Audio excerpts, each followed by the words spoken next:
Savez-vous qu'il existe des maux de tête qui ne sont pas causés par un problème qui se trouve dans la tête ou autour de la tête?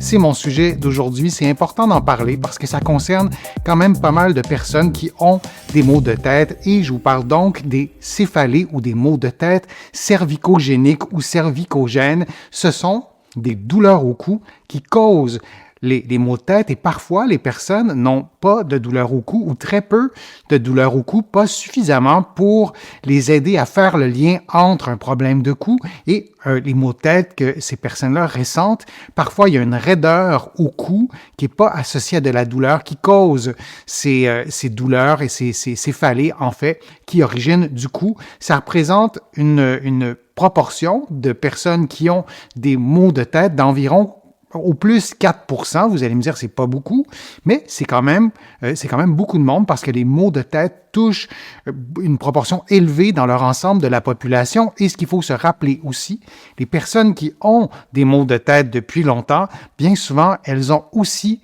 des douleurs au cou. Alors, ce que je vais vous présenter aujourd'hui, ça risque de vous aider que les douleurs au cou soient la cause des céphalées, comme les douleurs cervicogènes ou cervicogéniques, ou que ce soit une conséquence. Et bien souvent, quand on a ce type de douleurs, de céphalées, en fait, qui sont causées par les douleurs au cou, le problème est parfois mal compris et parfois aussi mal traité. On oublie même parfois d'aller évaluer le cou pour voir si, oui, s'il y a une douleur, s'il y a des plaintes, mais aussi s'il y a une restriction de mobilité, une diminution de capacité fonctionnelle, une diminution d'endurance. Et si vous avez ce type de mal de cou-là et que c'est traité comme un mal de tête ou une céphalée plutôt classique, le traitement risque de ne pas être efficace. Je vous présente une étude. C'est une méthodologie qui est assez conventionnelle. C'est une méta-analyse et les chercheurs ont donc étudié des études. Ils ont fait une revue systématique d'environ 29 études qui regroupaient un peu moins de 2000 participants. C'est quand même pas mal de participants et ils ont comparé 3 types d'interventions. Les thérapies manuelles qu'on fera, nous, en physiothérapie ou en kinésithérapie de l'autre côté de l'Atlantique, donc des traitements qu'on va effectuer avec nos mains et aussi des exercices, des programmes d'exercices et des traitements usuels, des traitements qu'on utilise pour diminuer la douleur, diminuer les maux de tête, par exemple. Et les chercheurs se sont intéressés à 3 indicateurs et ne serait-ce que ça, c'est utile. C'est un conseil que je peux vous donner de les utiliser même pour vous-même, les indicateurs, pour voir si la stratégie thérapeutique que vous avez choisie avec un professionnel de la réadaptation ou par vous-même, si vous n'avez pas accès à nous, les physiothérapeutes ou les kinésithérapeutes. Et ces 3 indicateurs sont assez simples. Le premier, vous l'auriez choisi par vous-même, c'est certain, c'est la réduction de la douleur. Oui, on souhaite que les maux de tête ne soient plus là. Ça, c'est un indicateur, tout le monde le choisit. Le deuxième indicateur, c'est la fréquence des maux de tête. Parfois, j'ai des patients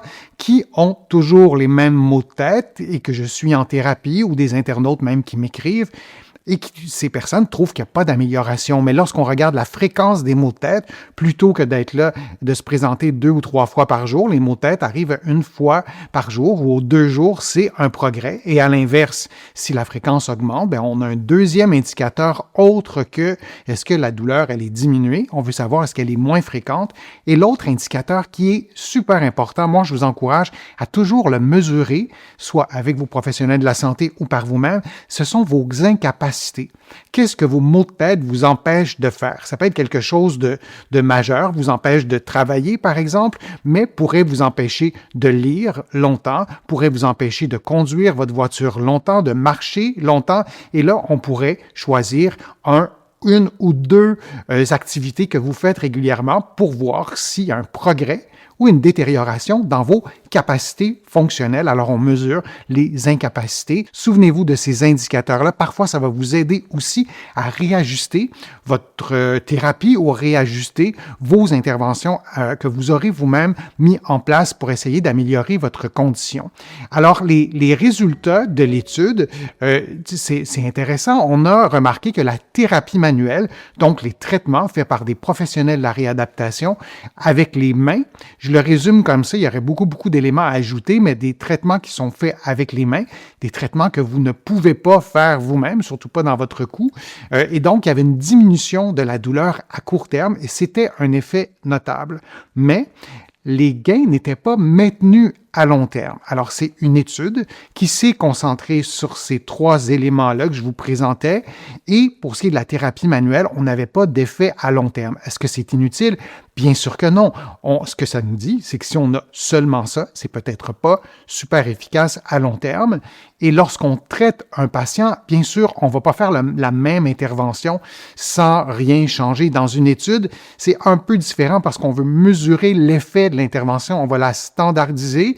Je ne dis pas qu'on l'adapte jamais, mais c'est différent d'un contexte thérapeutique. Mais on a un effet à court terme et ça, c'est vraiment une bonne nouvelle. Que l'effet soit transitoire, on veut le savoir, on veut le vérifier, mais puisqu'on utilisera d'autres stratégies thérapeutiques, bien, on pourra tabler sur ce gain-là et continuer les améliorations parce que bien sûr, si dans un contexte de thérapie manuelle, l'objectif c'est d'améliorer la mobilité du cou parce qu'elle serait restreinte, on ne va pas se limiter à ça. On va aussi évaluer d'autres aspects de vos capacités physiques, votre force musculaire, votre endurance, par exemple. Pour ce qui est des exercices, on a mesuré des effets positifs, des améliorations, mais les résultats étaient variables sur la douleur. Parfois, on n'avait pas d'effet sur la douleur elle-même et parfois oui. Mais donc, les exercices apportaient aussi quelque chose de positif, mais avec des effets variables, comme je vous le dis, et les effets positifs étaient particulièrement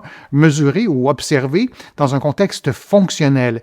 Et ça, c'est tellement important parce que oui, vous avez des maux de tête, mais vous avez peut-être aussi une restriction de capacité fonctionnelle, de qualité de vie, par exemple, et on veut aussi mesurer ça lorsqu'on adapte, lorsqu'on réfléchit à la meilleure stratégie thérapeutique pour vous, pour votre condition. En physiothérapie, on prône toujours d'utiliser plus qu'une méthode. On va rarement faire juste de la thérapie manuelle ou juste des exercices ou juste une révision de votre posture au travail. Et là, la liste serait longue. On va combiner tout ça.